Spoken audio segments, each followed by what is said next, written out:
देखो, तो अब हम पढ़ेंगे electric potential energy of a dipole when placed in an uniform external electric field. ठीक है, देखिए तो लिखेंगे electric potential energy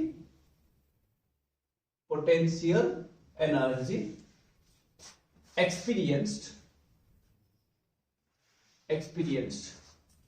by a dipole when placed in an external electric field, electric uniform field, uniform field। जो मेरे पास field है वो uniform field है भाई, ठीक है ना, यूनिफॉर्म फील्ड है। देखो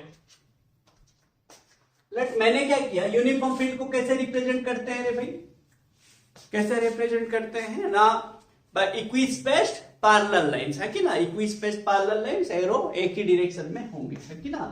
तो सी ये मेरा यूनिफॉर्म इलेक्ट्रिक फील्ड है, ठीक है ना, ये मेरा क्या है, यूनिफॉर्म इलेक्ट्रिक फील्ड है, ध्यान से देखिएगा, ठीक है।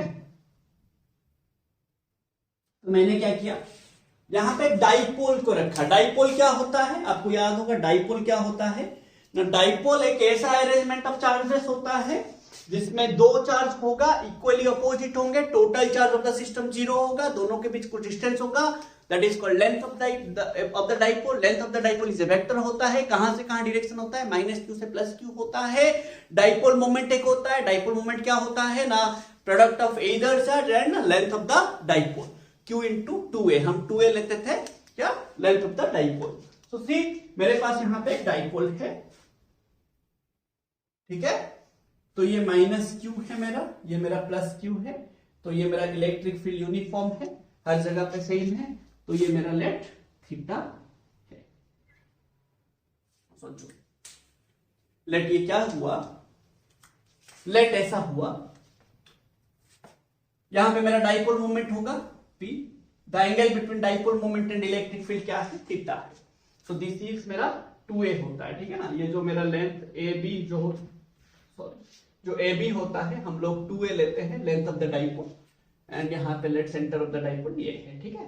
देखिए अब हमने पढ़ा जब भी हम एक इलेक्ट्रिक डाइपोल को यूनिफॉर्म फील्ड में रखेंगे वो कुछ टॉर्क एक्सपीरियंस करता है। वो टॉर्क क्या होता है ना, वो टॉर्क क्या होता है, the torque experienced by the dipole, the torque experienced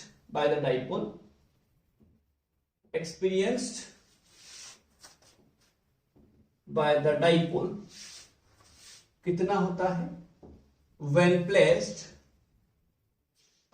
in uniform electric field, कितना होता है ना, torque equals to tau equals to PE sin theta होता है। अब देखो ये टॉर्क के वजह से वो रोटेट करता है, रोटेट कब तक करता है, जब तक वो स्टेबल इक्विलिब्रियम में नहीं आ जाता। तो जब वो रोटेट करता है, लेट ऐसे हुआ, हमें तो पता नहीं, लेट थोड़ा सा एंगल रोटेट हुआ, लेट एक छोटा सा एंगल d थीटा रोटेट हुआ, लेट, तो फॉर स्मॉल एंगल रोटेशन कुछ काम करेगा, हाँ कि ना। हमारे पास अगर फोर्स होगा, डिस्प्लेसमेंट होगा, तो काम होता है, वाल्टन equals to F dot ds होता है कि ना।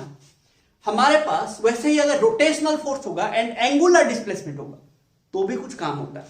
So the work done by the torque, the work done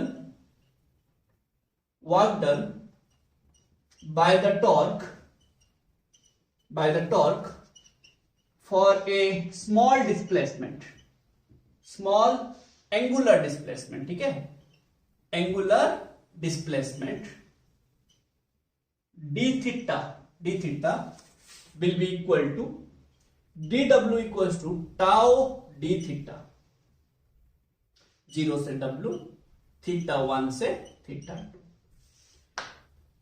ध्यान से समझिएगा, ठीक है, ध्यान से समझिए।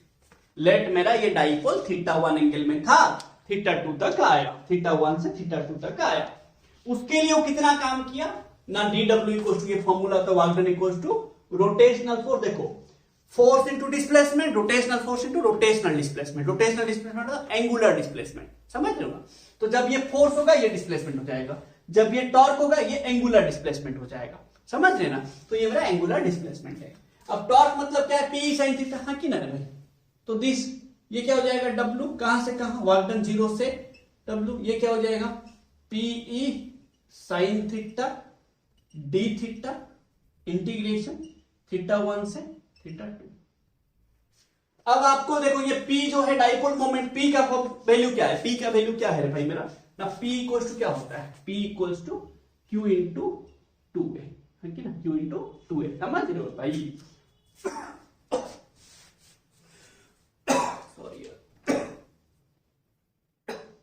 सॉरी देखो, तो Pe बात समझो, क्यू जो P होता है क्या होता है? Q इंटू 2 है। अब चार्ज सेम है ना डाइपोल का, and length of the dipole same है, मतलब कांस्टेंट है कि ना? कांस्टेंट है, तो ये P कांस्टेंट है, E कांस्टेंट है, उसको बाहर ले लो तो क्या बच जाएगा ना? ये W माइनस 0 है कि ना? वर्क डन निकालेंगे, पोटेंशियल एनर्जी आ जाएगा। तो ये Pe sine theta integration d theta, तो what is the integration of sine theta ना? माइनस कॉस थीटा, है कि ना रे भाई? क्या होता है ना? माइनस कॉस थीटा होता है। इसका क्या हो जाएगा? Minus cos theta.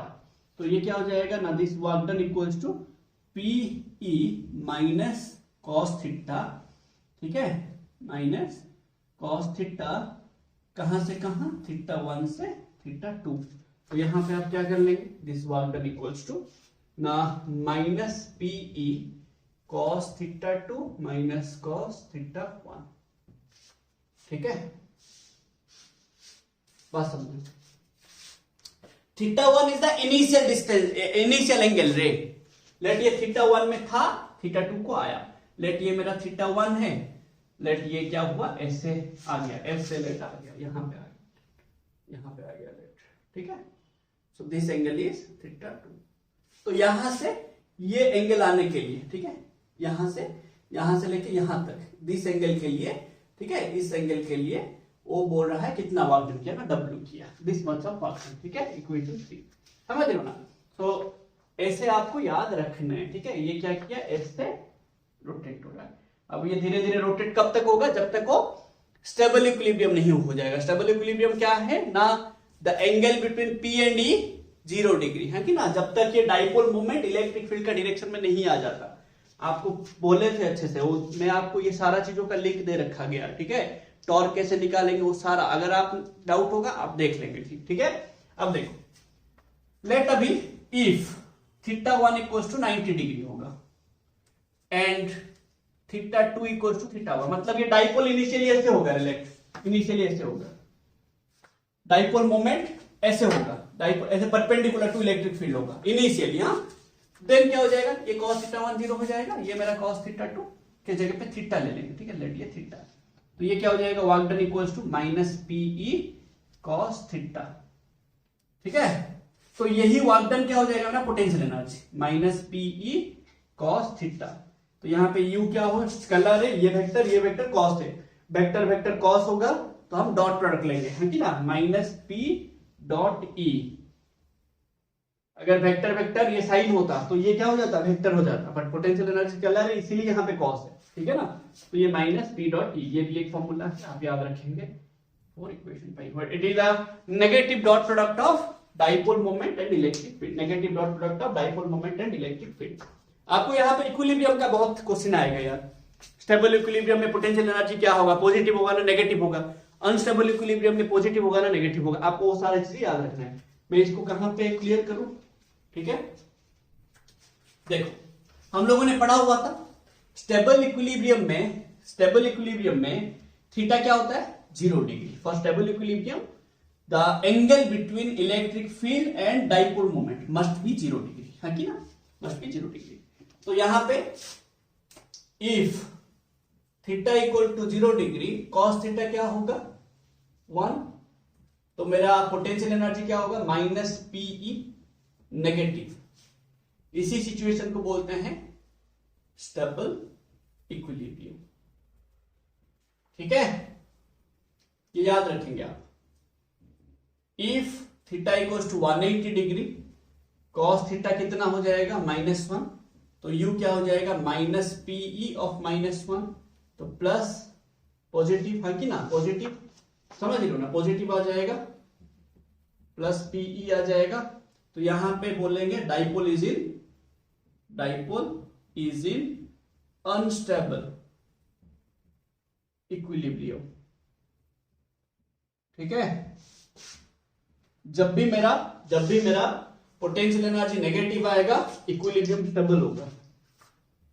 ठीक है, जब भी मेरा पोटेंशियल एनर्जी पॉजिटिव आएगा इक्विलिब्रियम अनस्टेबल होगा। तो ये सारा चीजें आपको याद रखने होंगे। ये सारा चीजों को लेके हम नेक्स्ट क्लास में बनाएंगे न्यूमेरिकल्स।